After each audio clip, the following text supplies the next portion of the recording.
Thank you for that great introduction. It was really good. Thank you so much. When I think about the harvest moon and the edible gardens throughout this campus, it reflects the harvest that we did when I was a kid. Now, I grew up on McMaster Street at the end of Church Street, and there was 24 kids on our street.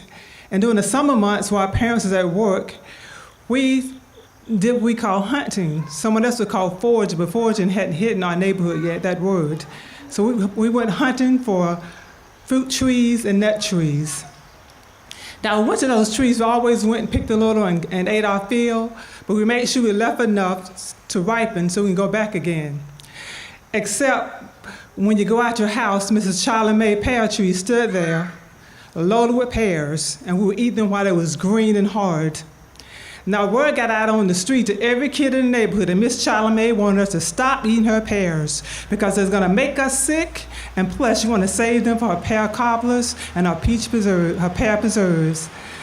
Now, and also she said to remind us not to do it, we were told that she had put a white powder substance on her pear tree.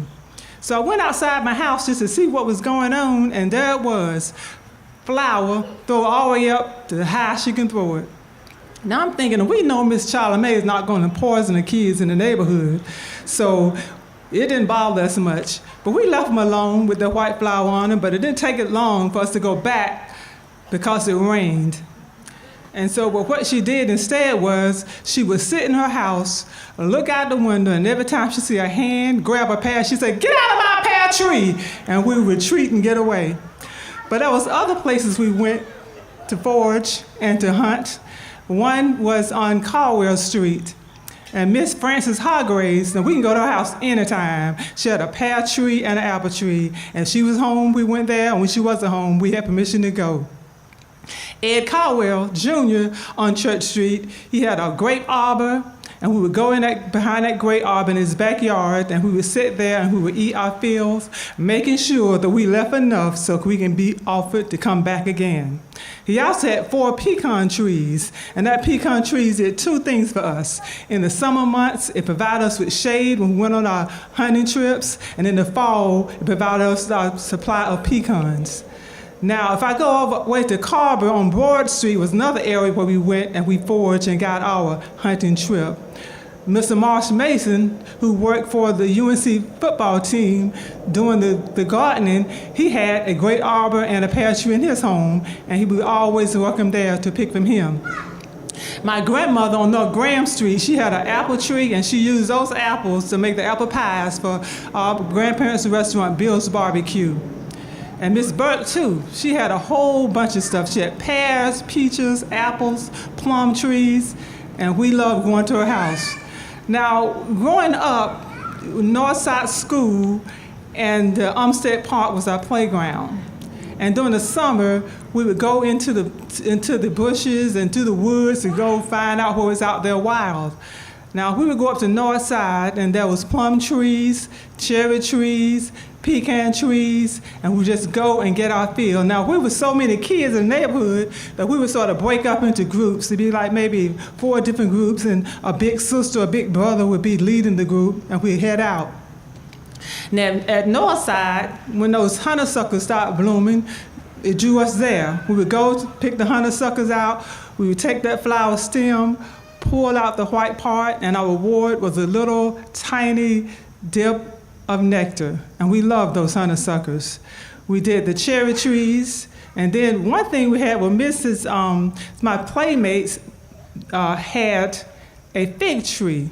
I had never seen a fig tree before till I'd gone to their house to play with them. That was in their backyard at the Whites, and I was like, okay, this is good. So I went and got my sisters and let them know what I had found. And I took them to that fig tree, and we would always go back there and have figs during the fig season. And we ate cherries during the cherry season in her backyard. Now, we loved the forage. We loved the whole go and keep going and go hunting and go all over Chapel Hill, Carrboro, sometimes walking 2 or 3 miles to get there. But when it come times to play, we always knew that when the street lights was about to come, we had to run home from that trip. Now, during those times of that picking and eating, a lot of other things happened. We got stuck with briars in the bushes. Our socks and shoes was wet when our feet accidentally went into the creek. We came home late and had to sneak into the house. And then the street lights came on, we definitely had to run. Now, that was really fun times during the summer. But I'm gonna tell you about my mama and what she did. Now, she loves to garden. And during the summertime, we were kids, we would head out to the country on a Saturday. And we have these little sticks with the little pinwheels on them. We have them hanging out the car and having a good old time heading out to the country. When we got there, we had, picked blueberries and we drank lemonade on the porch. And Mama would be out there in the garden, picking garden, while her young kids was having fun out, just sitting around. Until I turned about 12 years old, and then we ended up being in the garden as well. And so this kind of noises that was in the garden, and, it was like the dry soil and the crumbling, and then the rich smell of the wet ground, and then the grumbling and the complaining of my sisters and siblings along with me, talking about how hard the work was. We got to pick those endless supply of string beans. We had to pick the field peas, dig some potatoes, and we thought it was the worst thing in the world until dinner time came. And when she had the corn, and then she had the black-eyed peas to mix together. She had the lima beans and corn, field peas and corn, stewed corn, cornbread, and we had a great time eating Mama's fills. Now, sometimes she would come and she would have this whole pile of corn we all had to shuck, and it was like, we didn't like it, and the main thing was, it was 3 girls out there about to cry because we knew a worm was gonna show up, and you could tell a worm was in the corn because all of a sudden, you see a corn fly across the field because somebody's afraid of for the worm in the corn. But we picked it, and we ate our fill. She took that corn off the cob, and she put it into the freezer, and she canned some corn. So when the holiday came, we had corn in many ways. She had the buttered corn, and it was really good. My mama, a great cook. Now, as far as the restaurant goes, now she always liked to bring the country into the city. And she had folks that would let her use up their land to build a garden. Now, she had a garden out on Robinson Street. Miss May Robert let her build a garden in her backyard. So she asked me one day, she said, Spring, I want you to come over here and help me with this garden. I said, okay, I'll come help you. And so I went out there. She had these 2 rows digged, long rows. Those are my examples of what I need to do. And she had a map, a little thing like an anchor, and she said, I need you to take this, and I need you to dig these holes, and I need you to go this way, and I want you to go all the way over there to dig these holes for this garden. I said, okay. Well, I got through one. I looked back. I got through a half another one. I looked back. Then I look over there and see how far I had to go, and I disappeared and never came back. But when I look into the magazine, she was in Southern Living magazine, and she was standing near some corns. And I said, okay, so at least 1 or 2 of those rows are mine. Saying she was just standing there so proud of the corn that she had grew. Now, my mama loved gardening, and if she didn't have time to garden, she would go to the farmer's market in Carrboro, and she would go to the farmer's market in Raleigh. And in Raleigh, at the time, we had New Year's Day, we sold the collard greens and black-eyed peas. That's where she would get her big supply of those vegetables. And one thing about it, and even her flowers, she loved to do flower gardening. And for me, during those times, it really stuck with me. I don't have a big garden, but I put some cucumbers in a pot, or some great tomatoes in a pot. That's about as far as I go. But then even her house, one day she decided to plant a garden on Panama Road.